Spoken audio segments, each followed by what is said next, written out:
In questa lezione si vedrà come esprimere diversi gradi di certezza usando i verbi modali will, may, might, could, can e must.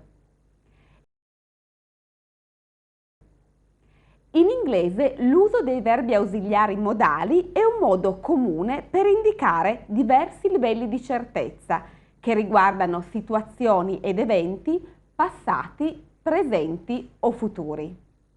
A seconda dei tempi che vengono usati, i verbi modali hanno dei significati diversi.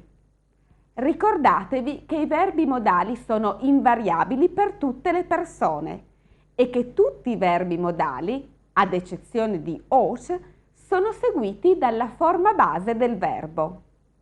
La forma negativa si ottiene aggiungendo not direttamente dopo il verbo modale e le domande si formano mettendo il verbo modale prima del soggetto. Se sappiamo per certo come stanno le cose, non usiamo un verbo modale. Federica, Liam's on the phone. Shush, the baby's sleeping. Quando invece si fanno delle supposizioni o delle congetture, allora si usano i verbi modali. Paragonate le seguenti frasi con quelle che abbiamo appena esaminato. The phone's ringing. It might be Vanessa. It's after 11. Don't phone now. They may be sleeping. In questi casi c'è la possibilità che una determinata cosa sia vera, ma non ne siamo certi. Questa incertezza viene indicata con l'uso del verbo modale. Gli altri significati che possono essere espressi dai verbi modali, permesso, abilità, obbligo, dovere, sono stati spiegati in altre lezioni.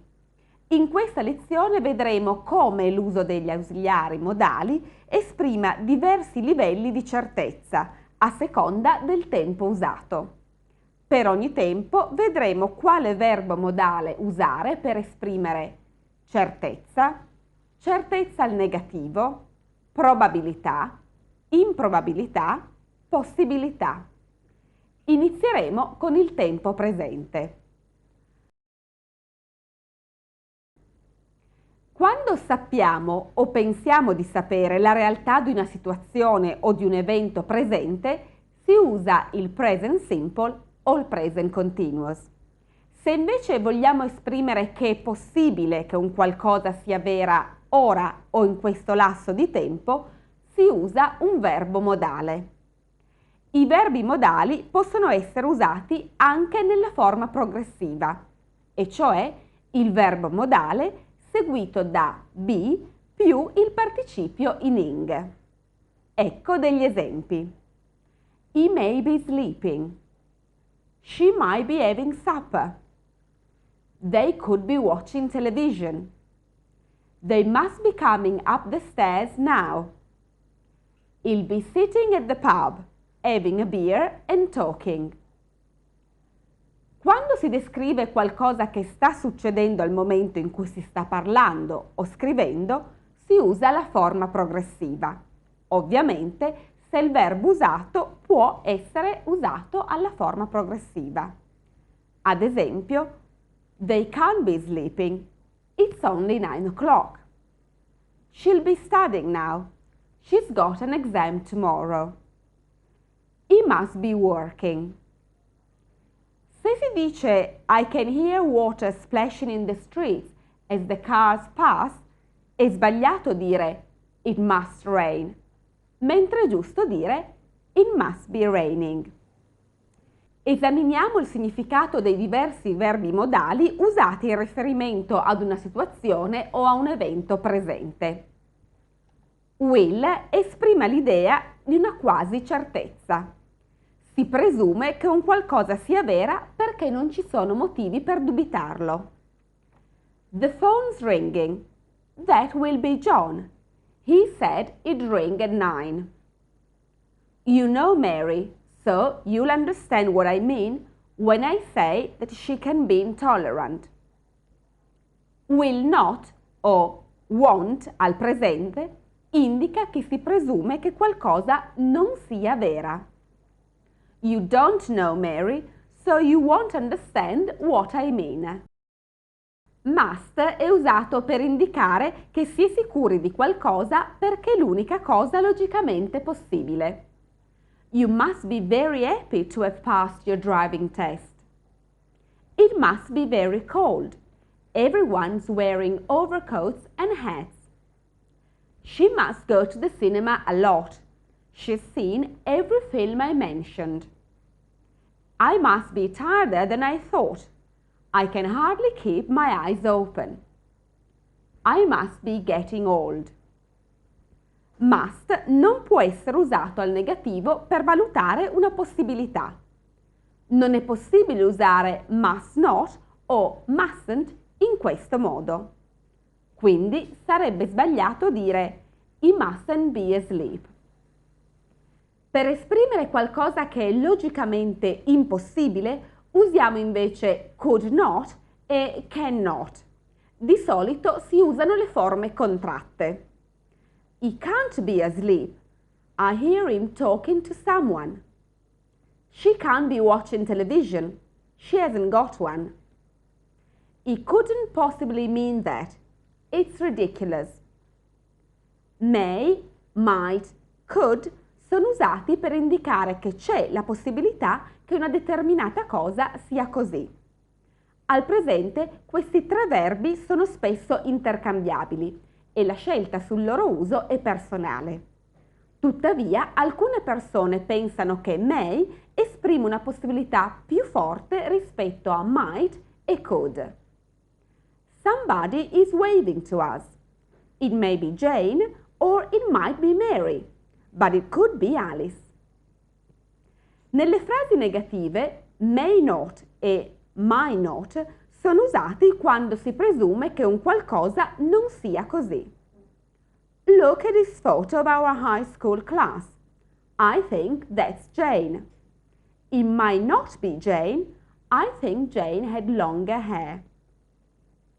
Bisogna ricordare che il significato di could not è completamente diverso da quello di may not o might not. Come abbiamo visto prima, could not indica una impossibilità evidente. Could not può anche essere usato con un aggettivo comparativo in questo modo. It couldn't be nicer. Non potrebbe essere più carino. It's a beautiful day. The weather couldn't be better.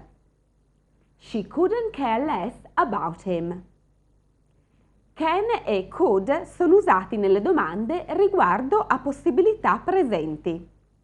Questo è più frequente nel parlato che nello scritto. There's someone at the door. Who can it be at this time of night? What could they possibly want? Tuttavia, non è possibile usare can nelle frasi affermative per speculare sulla possibilità che una determinata cosa sia vera. È sbagliato dire It can be Jane in the picture. Can viene usato solo per delle possibilità teoriche. Snakes can make very good pets if properly cared for. Could può essere usato per parlare di possibilità teoriche al passato. Our pet python died last month. It could be very difficult at times. May non è usato nelle domande dirette. Si può formulare la domanda con think. Who do you think it is? Who do you think it might be? Do you think it could be Alice? Se si vuole dire che qualcosa è certamente vera nel futuro, si usa will. They'll be very happy in their new house. The rain will end by mid-afternoon. Quando invece si è certi che qualcosa non sarà vera, si usa will not o won't. He won't like the job. The report won't be ready by Tuesday. Come abbiamo visto in una lezione precedente, In alcuni casi si può usare be going to per esprimere certezza riguardante eventi e situazioni futuri. Quando si è meno sicuri, ma comunque si pensa che è possibile che una determinata cosa succederà, si usa may o might per esprimere la possibilità e may not o might not per esprimere la possibilità che quella cosa non capiterà. They may move to Australia in the autumn. They might stay there for 2 years. The report may not be ready by Tuesday. I might not be able to phone you. Quando si parla di possibilità, might non è il passato di may. Per alcune persone may esprime una possibilità più forte di might, ma per altri non c'è alcuna differenza. Quindi l'uso di may o might è una scelta personale. Nelle frasi negative è possibile usare la forma contratta mightn't, ma non è molto frequente. Non esiste una forma negativa contratta per may not. Could viene usato per esprimere una possibilità futura debole, quando si pensa che qualcosa è possibile ma non particolarmente probabile. It could snow tomorrow. She could move, but I don't think she wants to. Can non è usato per parlare della possibilità che una particolare cosa accadrà. Non è possibile usare can per delle predizioni specifiche. È sbagliato dire It can snow tomorrow. Quando si sa come sono andate le cose in una situazione o in un evento passato, si usa un verbo al passato. When was he born? He was born in 1901. Jane said she'd meet me, but she's not here. She phoned. She missed the train. What caused the fire? It was a short circuit. Quando vogliamo indicare che stiamo facendo delle congetture circa ciò che è successo nel passato, si usa un verbo modale più un infinito passato. Have più past participle. Will have viene usato per esprimere una quasi certezza che una certa cosa è successa. They'll have arrived by now. They left hours ago. Will not have o won't have viene usato per esprimere una quasi certezza che qualcosa non è successa. They only left a few minutes ago. They won't have arrived yet.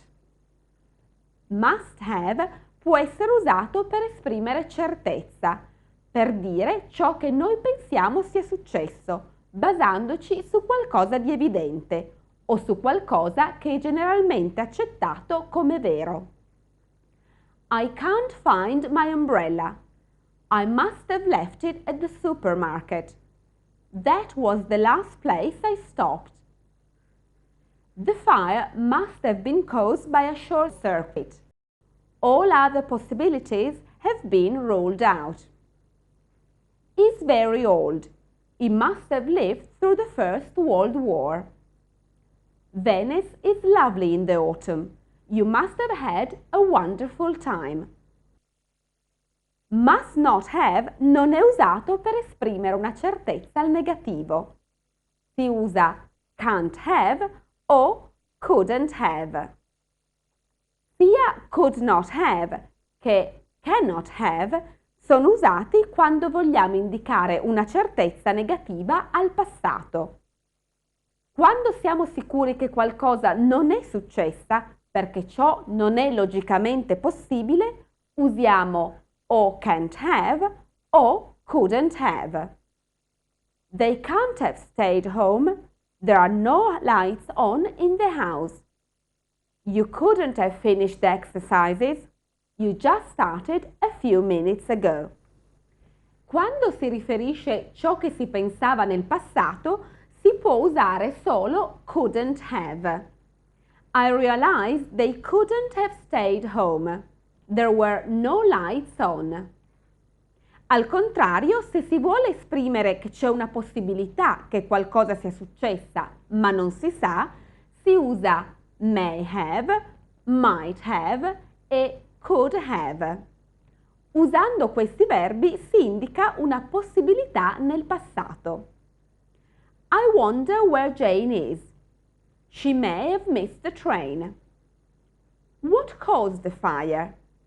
It might have been a short circuit. Someone phoned but didn't leave her name. It could have been Federica. I was expecting her to phone. Might not have e may not have sono usati per esprimere che c'è la possibilità che qualcosa non sia successa, ma non si sa. I might not have brought my book. I'll look. They may not have turned off the radio. I think I hear music. Bisogna ricordare che il significato di could not have è molto diverso. Come abbiamo visto, esprime impossibilità e non possibilità. Si possono usare anche le forme progressive per riferirsi al passato. Se dite a qualcuno Jane's phone was busy for over an hour, ecco dei modi per esprimere possibilità al passato usando una forma progressiva. She may have been talking to Mary. They always stay on the phone for a long time. She might have been trying to call you. She must have been studying. She takes the phone off the hook when she studies. She can't have been talking all the time. I'm sure the phone's out of order. Might have e could have sono usati quando vogliamo esprimere che c'era una possibilità nel passato che un qualcosa potesse accadere, ma che non è successo. It didn't stop at that light. Luckily, nothing happened, but it might have had an accident. She fell while hiking in the mountains. She could have hurt herself, but she didn't. May have e can have non vengono usati in questo modo. Could have viene spesso usato in senso figurativo. È un modo piuttosto forte per dire che si avrebbe voluto fare qualcosa, ma non la si è fatta. It was just awful. I could have killed him. She was wonderful. I could have kissed her. I was so embarrassed I could have died. In questa situazione si può usare solo could have. Couldn't have, seguito da un aggettivo comparativo, può anche significare che un qualcosa nel passato aveva il massimo o il minimo di una particolare qualità. He couldn't have been nicer. The weather couldn't have been better. She couldn't have cared less about him.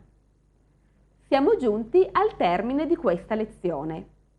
Ora potete fare gli esercizi sugli argomenti grammaticali che sono stati trattati in questa unità.